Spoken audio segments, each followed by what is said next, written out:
Buenos días, hoy presentamos la actividad 6.4, resumen e interpretación de los resultados, ley de senos. Grupo 2 conformado por Jorge Paredes y Edwin Gutiérrez, quien les habla, tutora Nora Benítez Manjarres. Nuestro contenido, tenemos la introducción, ajustes a contribuciones y errores, las expectativas de nivel superior, afectivas y de motivación, y finalizamos con los logros de los objetivos. Hemos tenido en cuenta los grafos de criterios de logro, correcciones de las tareas, los diarios, profesor y estudiante y los resultados del examen final.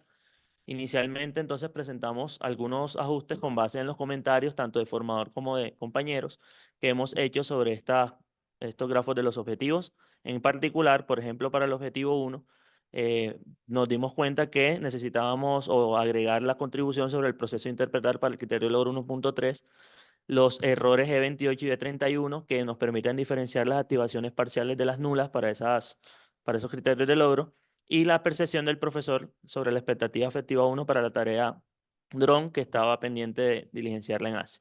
Igual o análogamente, para el objetivo 2, hemos realizado aquí contribuciones sobre el proceso de interpretar para el criterio de logro 2.2, representar la situación, y los errores que nos permiten nuevamente diferenciar esas activaciones. Completamos entonces las percepciones en la expectativa de afectiva 3, desarrollar el hábito para la tarea tienda escolar. Nuestra presentación, vamos primero a hacer un resumen sobre los diferentes elementos que hemos analizado y finalizaremos con el logro de los objetivos. En este caso vemos, por ejemplo, que la utilización de operaciones tiene una contribución media para el objetivo 1. Vemos que la incurrencia en los errores E10 y E12, que tienen que ver con la suma de ángulos interiores, y el error de 32 en la argumentación de la situación. Vemos con más detalle acá, por ejemplo, en las capacidades matemáticas fundamentales, cómo razonamiento y argumentación es menor en el primer objetivo y se debe a que un grupo de estudiantes optó por el camino de aprendizaje criterio de logro 1.5 y justamente ese grupo de estudiantes incurrió en el error de 24.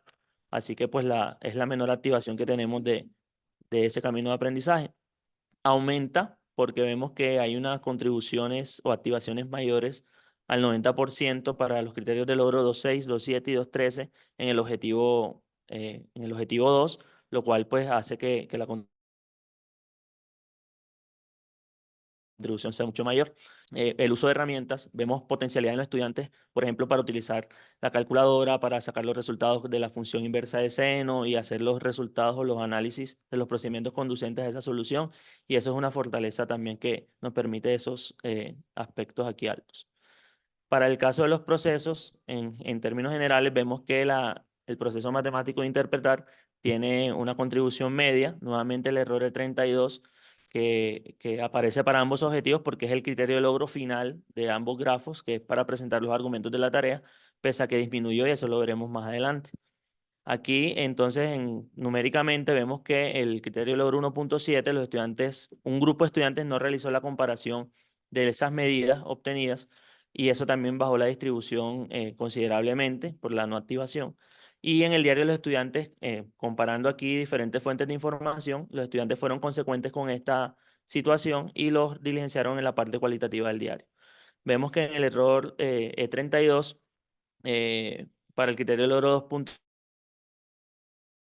2.15 tiene esa activación de 0,8, de tal manera que también hace que la contribución sea media en el proceso de interpretar. Y las nuevas contribuciones que mencionamos al comienzo de la presentación también incidieron en este proceso de interpretar, como lo vimos en el gráfico. En las expectativas afectivas, disminuye la expectativa afectiva 1 en el objetivo 2. Ya hemos mencionado algunos de estos criterios de logro, pero por ejemplo el 2.2 en la tarea tienda escolar, donde los estudiantes tenían que hacer una representación pictórica, el profesor facilitó las ayudas y las propiedades de ángulos que forman un par lineal o de ángulos exteriores que contribuyen con esta expectativa afectiva, digamos que también tuvo esa incidencia sobre el valor. Los ajustes a las previsiones, vemos entonces que aparecen ya determinados los valores para el profesor en ese caso, y esto nos permitirá mejorar los indicadores en el diario del profesor para los ajustes futuros a la unidad didáctica. En cuanto a los factores que contribuyen con la motivación, los contextos de las tareas, vemos en general que hay unas contribuciones altas o muy altas. Los contextos de las tareas fueron importantes, que sean del conocimiento del entorno de los estudiantes. Por ejemplo, mencionaba el caso de la tarea tienda escolar. El profesor le mostró a los estudiantes cómo había sido inspirada en escenarios de la escuela y esto para ellos es mucho más fácil analizarlo así. Y las tareas no rutinarias, en la sesión final el profesor le preguntó a los estudiantes y ellos manifestaron, está en la evidencia del diario del profesor, que pues las situaciones eran algo diferentes a las que usualmente encuentran en los libros que trabajan en clase. Y la autoevaluación del estudiante que tiene que ver con, ellos reconocen que autoevaluarse o evaluar sus procedimientos permite que puedan revisar o mejorarlos en las sesiones posteriores de clase. Bueno, ahora vamos a los resultados globales con base en toda esa información. Tenemos 4 estudiantes con desempeño bajo en el examen final, la columna derecha en gris. Vamos a mirar entonces qué pasó con las tareas de aprendizaje. El agrupamiento fue positivo, las intervenciones del profesor, digamos que fueron contribuciones buenas en ese sentido y se ve en el alto promedio. En el caso del examen final, el promedio es básico para todos los objetivos. Tenemos que aclarar que la implementación es individual. Por ejemplo, aquí vemos estos 2 estudiantes con 25%, son estudiantes en muy bajo desempeño, están en grupos de trabajo diferentes durante las tareas de aprendizaje donde usualmente ese agrupamiento hay que revisarlo porque entonces no potencia completamente las características o capacidades individuales de este tipo de estudiantes que quizás se apoya en estos otros estudiantes de acá abajo donde vemos que sacan un 100% superior en el examen final y fíjense en las tareas de aprendizaje. Y vemos que esos estudiantes usualmente son los que lideran los procesos en esas tareas. Bueno, resumen de los logros. Hemos sacado algunas reflexiones. Lo queremos presentar un poco más esquemáticamente. En el objetivo 1 sobre proponer argumentos basados en las medidas, obtuvimos un promedio global del 89%. En este sentido, vamos a destacar en las tareas de aprendizaje 2 aspectos. Primero, las fortalezas. En cuanto a las fortalezas, encontramos un uso adecuado de la función inversa de seno. Vimos anteriormente en los resultados más del 90% en los criterios de logro de este tipo de capacidades. Y la solución de ecuaciones para hallar lados y ángulos. Vimos, por ejemplo, el criterio de logro 1.5, 1.6, en donde los estudiantes hacen esos procedimientos correctamente. El trabajo cooperativo, por ejemplo, en la tarea pieza, donde había juego de roles y la retroalimentación del profesor fueron fundamentales y fueron fortalezas para esta situación. Oportunidades de mejora, claro. Interpretación de los resultados de los estudiantes en la primera tarea sobre las medidas que obtienen. Hay que también hacer énfasis en esas actividades donde los estudiantes deben tener en cuenta los valores que han hallado durante la tarea.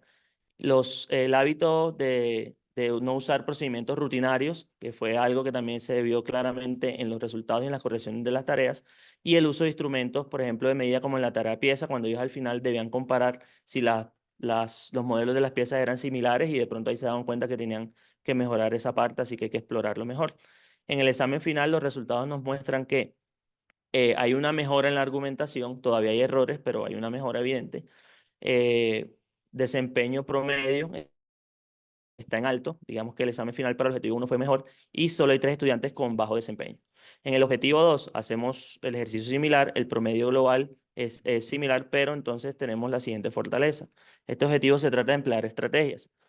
Uso adecuado de la función inversa de seno. Cuando los estudiantes van a despejar el valor de un ángulo, se nota que tienen fortalezas ahí.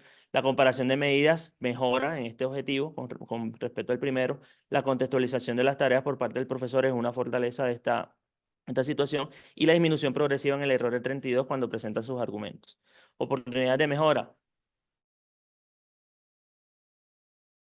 De representar la situación. Tenemos que explorar mejor eso y los ángulos auxiliares y el uso de ángulos exteriores. Así que hay que diagnosticar mejor los conocimientos previos.